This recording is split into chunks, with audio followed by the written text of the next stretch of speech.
we know that one of the document that got the assent of the president yesterday was the finance bill. We've been talking about that since we started the program on Monday. Another aspect of that finance bill is what would affect consumers. So ahead of consumers, you have taxes, you have bills that could affect your spending expenditure this year. That's why we have the Chief Executive Officer of Consumer Metrics, as the name implies. He speaks for consumers.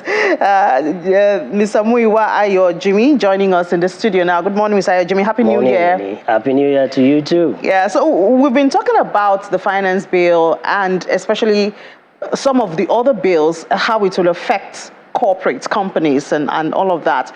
You speak for consumers. We have some of them that seem like they would really have direct impact on consumers. For instance, we have the National Food and Safety Quality Bill, we have the cassava flour mandatory, we have the raw materials research, we have the Nigerian Economic Diversification Bill.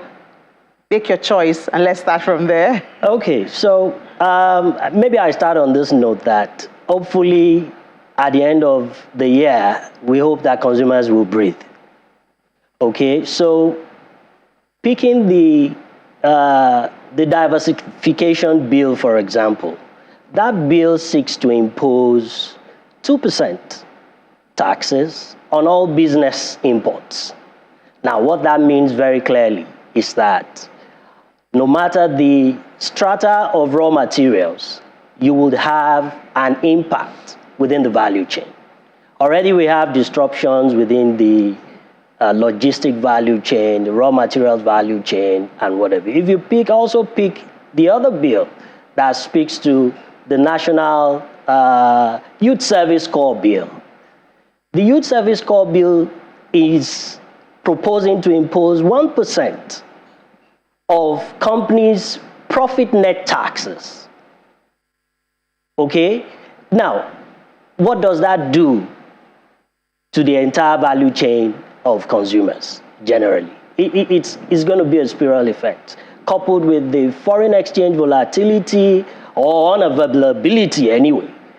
Okay? And all of these bills, beyond the finance bills, are always passed overnight. Okay, so the organized private sector would wake up in the morning and see that some of these bills have been passed. You pick the National Food Safety and Quality Bill, for example. Okay, that bill should be dead on arrival because you have a sister agency that is already established for that purpose. You've got NAFDAC. They're also a food regulatory body. You have some of these other bills like the Independent Warehouse Licensing Bill. It imposes additional burden on warehouse owners. Okay, today, as far as I know that the customs license bond warehouses. So for you to have a standalone independent warehousing bill, that seeks to do what? That seeks to impose license costs on businesses. That seeks to also mandates that when you're applying for the licenses, you publish in minimum of 2 national dailies. I mean, these are costs to businesses, and these in turn will spiral even to consumers. Yeah, because at the end of the day, I believe businesses have consumers to pass it on to. Consumers, I don't think income is increasing anyway.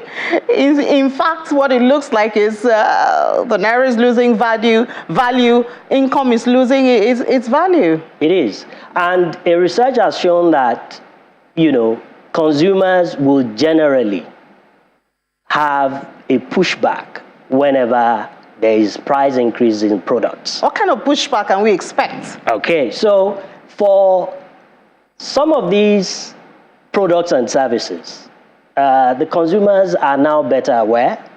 I mean, if you take one of the products that you see in traffic, it used to be fat and tall. Now is not only thin, but you can find it within the sheets. If you pick the toilet roll, typical toilet roll, the standard is it should come in a double ply, multiple sheets, over 300 sheets. Today is just one roll and then thinner shades. Okay, so, but there's something that is quite important because today's consumer is becoming aware not only of what value should be, while they understand that within the value chain, government, there will be increase in taxes, there will be these, they still expect that organizations will think through the box, think out of the box, and say, this is how we're going to be able to support consumers. And that's going to be a focal point, even in 2023. The Nigerian consumer would want to see the consumer governance structures of organizations. In the year just rolled over, out of the 10 most profitable companies in Nigeria, 99% of them, 9 of them, 9 of them were banks. Okay? So I would assume that given some of you were talking about the pushback, given some of the realities that the consumers have seen within that sector, for example, you would expect that certain charges are removed. Today in the world over, nobody charges you for maintaining your account. Nobody charges you for withdrawing monies in ATMs. Telco charges. Nobody charges you for all of that. So we begin to see that in the emerging. Yeah, but you are for consumer rights. We're not hearing your voice. What are you doing? The finance bill has been assented to. That means it's a law now. So what can you do? Okay, so at Consumetrics, we would keep having research that informs the consumers. Consumer choices are quite important. And that's one of the things. Do you speak to the government? Do you have meetings with them? Because that's where this is coming from.